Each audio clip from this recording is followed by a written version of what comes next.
called it Ankori.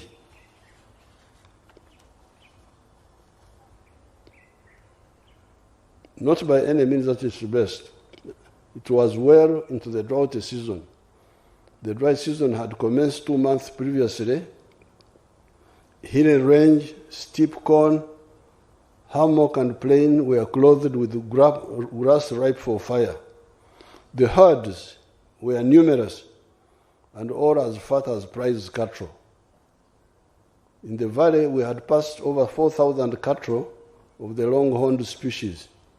The basin of the ridge which we were now in, and which was the heart of Ankori, possessed scores of the finest herds of cattle I had never seen before. He writes on page 371, 372. So this area, I've actually been wondering what the problem could be. Because you get people just running around, going here, going there. And why we in the NRM were able to farm, I discovered that it is because some of us kept touch with this historical heritage. And whatever knowledge we get from outside, we add on what we have. And because of that, when it comes, for instance, to sectarianism, we despise it. We despise sectarian ideas. Why? Because I am a wealth creator. I am a cattle keeper and a crop grower. What I need from other people is for them to buy my milk,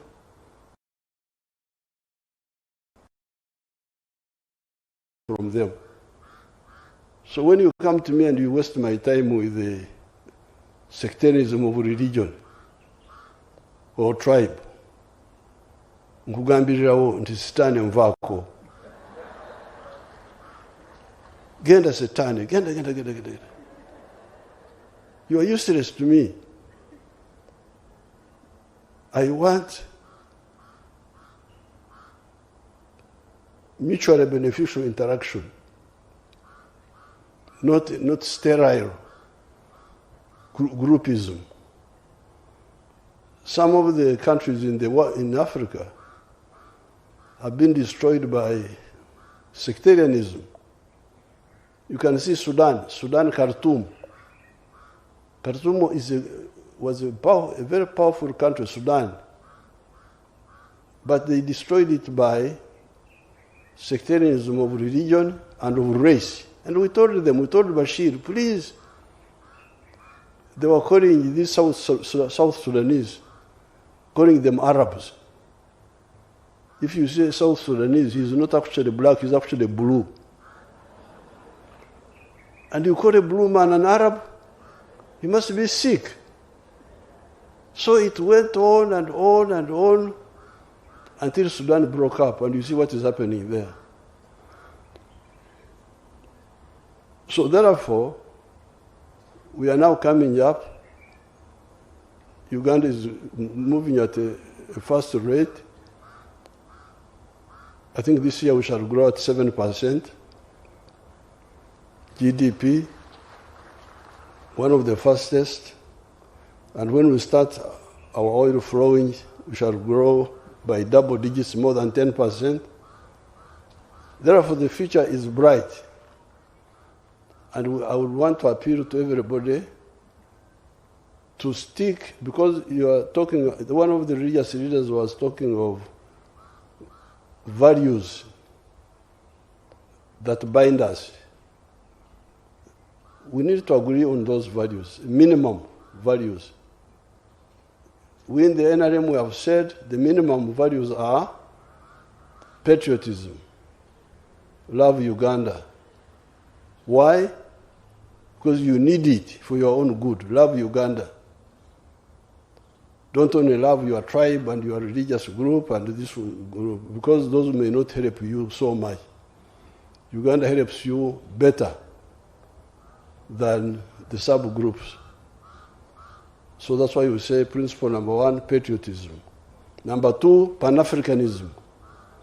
Love Africa. Why? Because you need it for your own prosperity. Where would we be selling our cement now if we did not have the East African community? We have got surplus cement. We have got surplus milk. We have got surplus maize.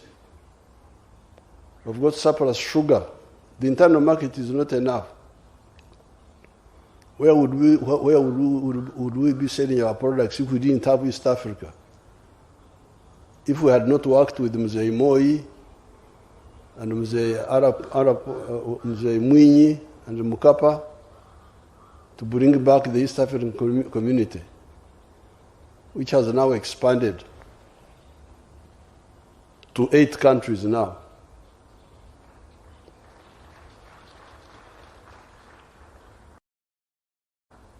Socio-economic transformation, change must become a new society and democracy.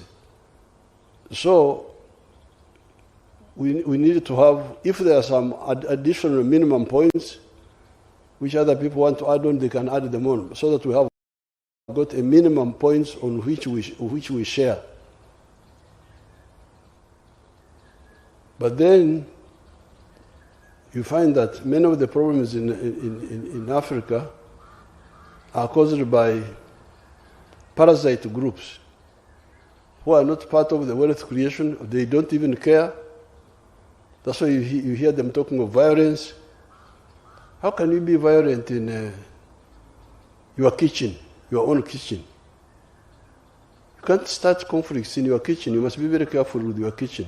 Even if you have issues, if you want to fight, you go in the compound and you fight there. You don't fight in the kitchen. But you find groups which promote, main pushed by foreigners, because we follow them through the intelligence channels, to create chaos, which of course will not happen in Uganda. There will be no chaos. Nobody will create chaos here. Whoever tries will end up badly, I can assure you of that. Because we have the infrastructure to ensure that there is peace. So therefore, I'm very glad that we have been able to come here, end of the year, to see you. When I see you here singing, so happy, all these groups, Matari, what have you, the other, the Bachwanga.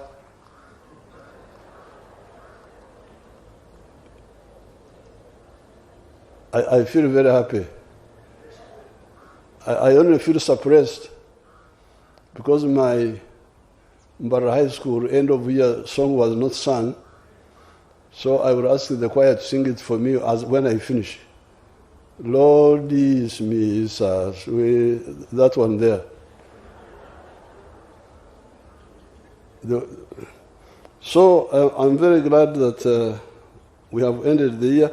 I would happily meet the Interreligious Council in the evening, because during the day I'm campaigning, but if you can be able to have some night time, I can see you, and you in the village is not here. I will see you not in, because I don't stay in Kampala, I'm in the village most of the time. So my PPS, get in touch with Archbishop Kazimba about meeting them up country, one of the evenings. And then also the media, the one of Serwada. I'm very happy. I like talking once you give me media. I can talk for ages. I have no problem at all. So with these few words, I congratulate you ending the year, and God bless you. Thank you so much.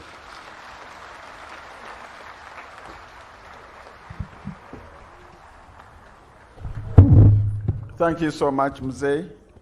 We will now, before we sing the song, we want